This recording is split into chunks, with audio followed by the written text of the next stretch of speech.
How do you get an engine out of an Audi TT MK1 without an engine hoist? Stay tuned and I'll show you. Hi all, Andy here and welcome back to the channel where we're back once again with the Project TT. Probably a car you thought you'd never see again, because if you've seen my other videos, which I will link up here, where I have been stripping the car for parts. However, one of the biggest parts I want to remove is the engine. I have got an engine stand for putting the engine on once it's out, but what I don't have is an engine hoist. So can I remove the engine without an engine hoist? I think I can, and my process is going to be thus. I'm going to put a pallet under the car and lower the car back down. Once the engine is touching it, I'm going to ratchet strap the engine to the pallet. I'm then going to remove the engine mounts and jack the car up on the subframe, and hopefully the engine should stay behind. That's the theory, so let's put that to the test. To get the car to this stage has been a real challenge, and I've learned lots of things about the engine along the way and things I'm going to point out to you. Now there is going to be more videos coming on this particular engine in the future where I talk about a deep dive and engine strip down to show you the damage that was caused to this engine by stripping teeth on the cam belt. If we go right back to the start of this journey and the disassembly of the front of the car, I started off by removing the bumper, you may recall, and a lot of the ancillary components around the engine, but there were some bits that proved more tricky than others. One of these was the removal of the downpipe. The downpipe is connected by 3 nuts onto the turbo, and accessing this is quite difficult. It's at the back of the engine bay. Once the engine's out, I'll show that in more detail, but there's 2 nuts at the top and 1 underneath. So you need to access removing the downpipe from the top and the bottom. Now I have been told you don't need to remove the downpipe to remove the engine from the engine bay, but some people have said I do, so I went ahead and removed this. Of course, before we even got to that stage, my nephew and I set about this on Christmas Day, and he went under the car, disconnected the exhaust from the downpipe and also one of the drive shafts from the gearbox, and it left me in a bit of a predicament because the one drive shaft was still attached to the gearbox, but I'd removed all of the gear assembly that would allow me to control that from the car. I've also sold the brake calipers from the car, so there was no way to get me to stop the drive shaft from spinning when I was trying to undo the 6 bolts. I did crack this by putting a breaker bar between 2 road bolts, and I have then been able to undo the drive shaft from the car. So that was a challenge, but we got there in the end. Now, if you are doing this job at home, you do need to make sure you contact a specialist to degas the air conditioning system if it has gas in it. Can't do that yourself and you can't release it to the atmosphere, so contact a specialist for that.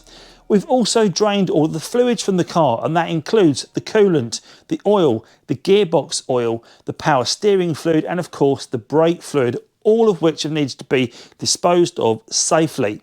So with a close-up of the engine in the car, we can see what we've had to do to get it to the stage to make the engine accessible and not connected to anything on the car. So right here we've removed the coolant expansion tank, and of course we've also removed the evap canister, the charcoal canister from here, and the fuel pipes that go with that, and that's made this area nice and easily accessible into the engine bay. At the rear of the engine bay we can see these 2 pipes here, which are obviously for the braking system. They are a rigid pipe and they're all disconnected from the master cylinder, which would have sat here on the servo. Although we can't see it here, the downpipe is just round the back. Again, this has all been disconnected and ready to allow us to lift it from the car. All of the ABS pipes have been disconnected and the ABS unit has been removed from the car as well. So it's nice and vacant at the back here. Of course, the charge pipe went from the top of the turbo. That has all gone, along with all of the pipe work that would take the air to the side mount intercoolers, which have also gone. All of the frame across the front and the tubing to connect the 2 intercoolers together have all gone. The radiator has gone, and we are left with what we can see today. Here is the engine loom. Now, if you were going to remove this engine loom from the car, there's an awful lot of connectors there that are brittle and are going to be damaged, so you need to be careful removing those. You can see we've disconnected the gearbox linkage from the top of the gearbox, so there's nothing on this side now connecting the car to the gearbox other than the engine mount that we can see here. One bolt here and one bolt here, which is all that connects the gearbox to the car. On the driver's side, we can see the other two bolts connecting the engine mount to the engine, and all of the pipework is removed from here, and we can get a really good view now all the way around the engine. There is nothing left connecting this. We still have the alternator, the power steering pump at the bottom here, and right in the middle we have the AC compressor. I've left those on there because they're not going to affect removal. Now, if I was going to hoist this engine from the car, I would be using this engine hoist mount just here, but of course we're not going to do that. Now, I've got my pallet positioned just below where the engine needs to drop to, but the challenge that we've got is I do want to be able to jack the car still on the subframe.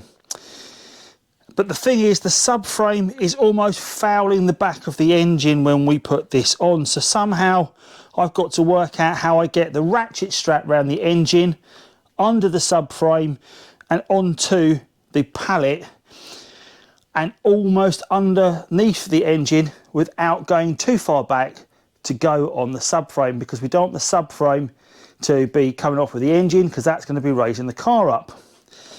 So I do need to put both the wheels on, because once we've got the car up, we want to be able to drop the car down onto the pallet to start with, and obviously that could be lopsided if there's not a wheel to sit on. So I do need to put the wheel back on the passenger side.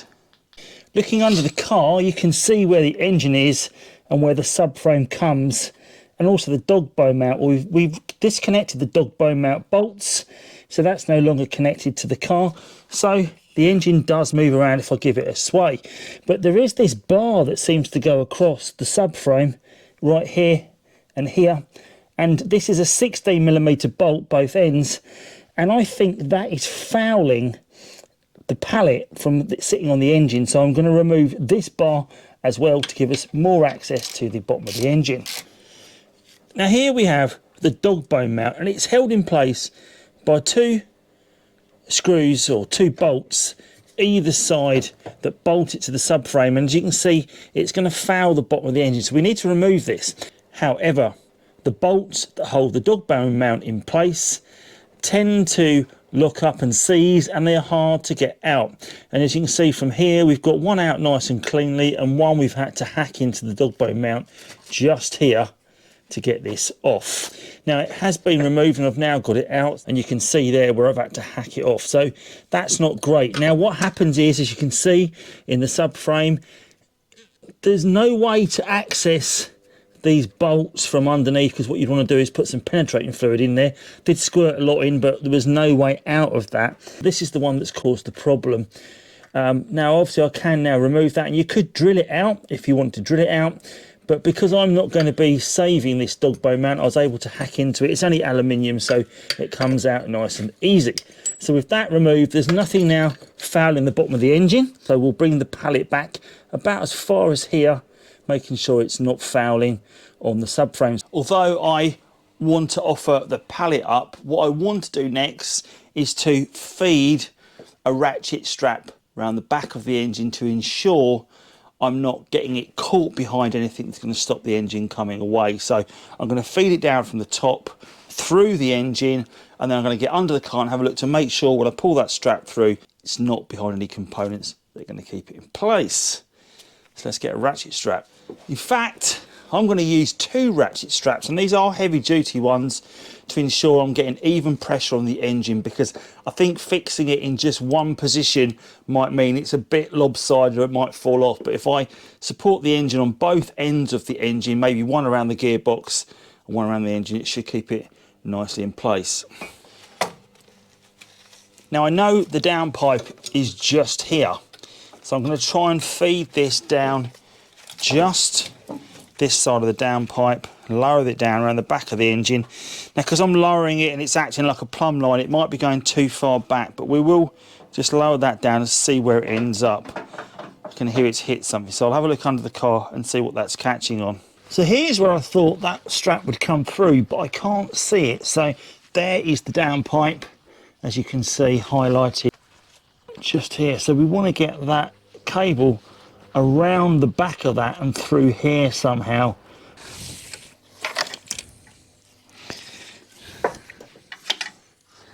So that's one through. So there we have it from the top. That's the first one in position. Now I'm thinking about coming somewhere around the turbo here and getting that around, maybe under here, and get it around this corner of the gearbox to fix it in place as well. But I am just going to pass the strap around most of these features under here to make sure we've got it around the engine. So that's both straps now around, but I need to look underneath and see where this strap is coming out. Both straps are now through underneath the engine and ready to be fixed around the pallet. So a few blocks of wood are positioned in just about the right place to take the load on the bottom of the engine. So I think we're in a good place now to lower the engine onto this pallet by lowering the car on the jack. But what I'm going to do is I'm going to pull the straps through a bit further now so we can actually get them through the pallet. Okay, so that approach is not working. So what I'm going to do is I'm going to remove the passenger wheel so I've got space to jack the car under the car without being fouled, because that's the limiting space we've got, is the clearance. So with the wheel off, I'm going to jack the car up, get it suspended off the axle stands, lower the axle stands both down, and then gently lower the car. It's probably not going to be low enough for us to get onto the wood at this time, but it will allow us to at least get it lower to where we need to go. Interesting to point out that as the car lowers, it almost comes a little bit forward.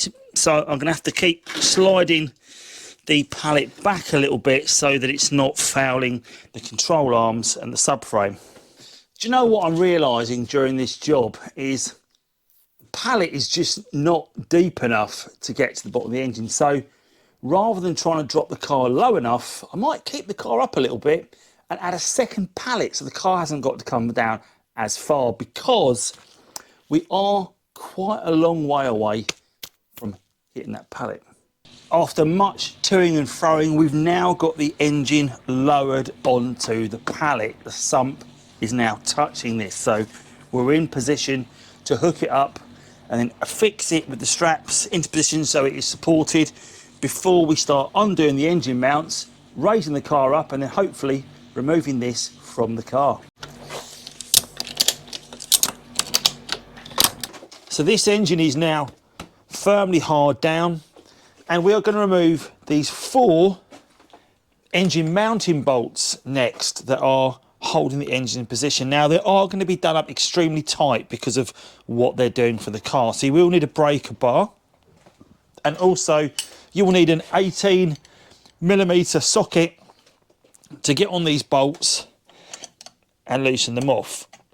Now I have backed these ones off on this side, so I'm going to give you a close-up of that. The engine mounting bolts are just here. You can see I've totally removed these ones, but they do take some shifting. Well, I say I've totally removed these ones.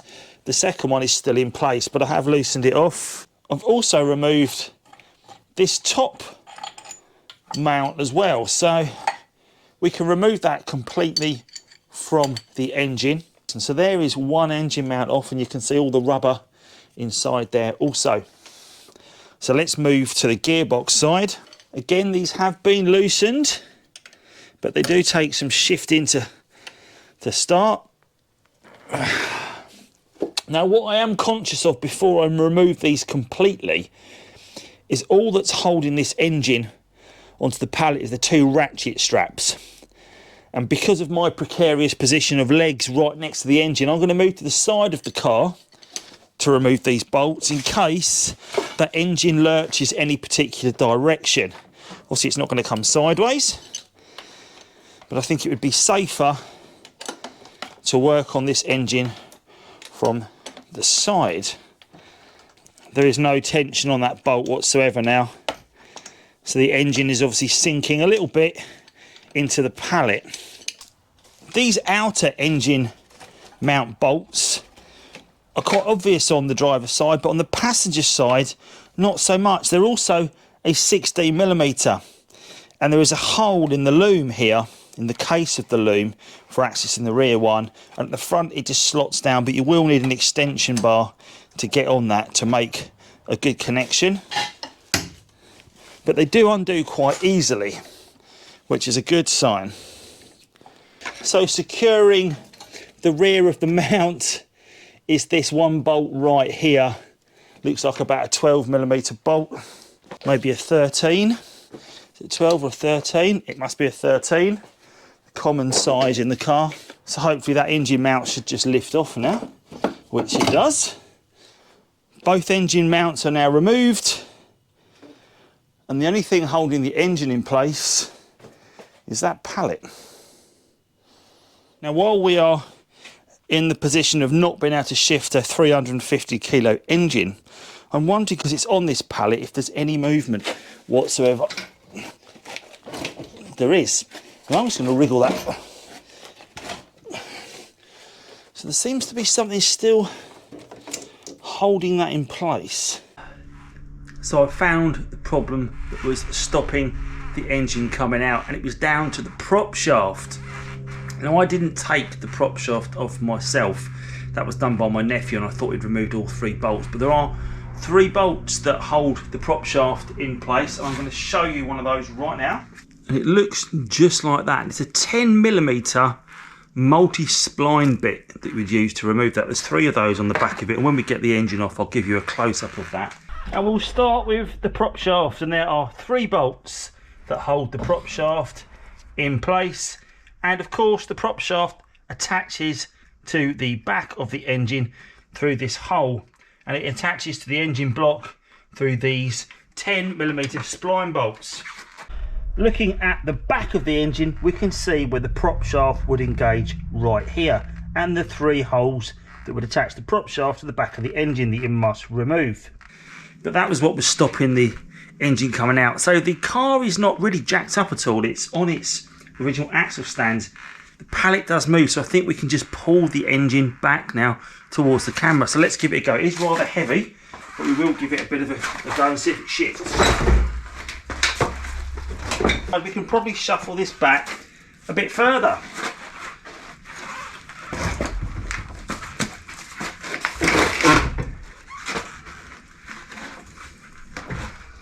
Can we shuffle that past that mounts now? In fact, what we could probably do, with the side of the engine now exposed and past that chassis mounting feature there, that would normally take the crash panel and the front assembly, we could probably rotate the engine now and get it out past all these components. So let's see if we can do that. With the engine at this stage, we can now at last get sight of the cam belt and the workings of the engine from the side. We can also get a good look at the back of the engine bay with the engine in this position. There is our downpipe, the subject of much frustration with its 3 bolts held in place. You can also see the end of the prop shaft just down there as well, and of course the bulkhead with the various lines that run around it. And there we have it. The engine is completely removed from the car, and what a mission that's been for the last 7 months, doing little bits here and there with the car as we go.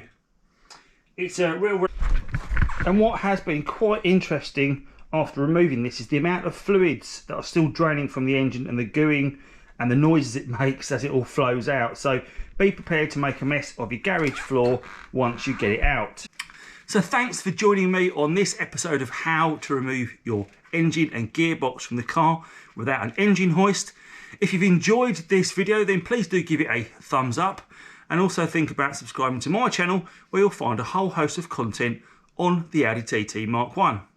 As always, thanks for watching. See you soon. Take care.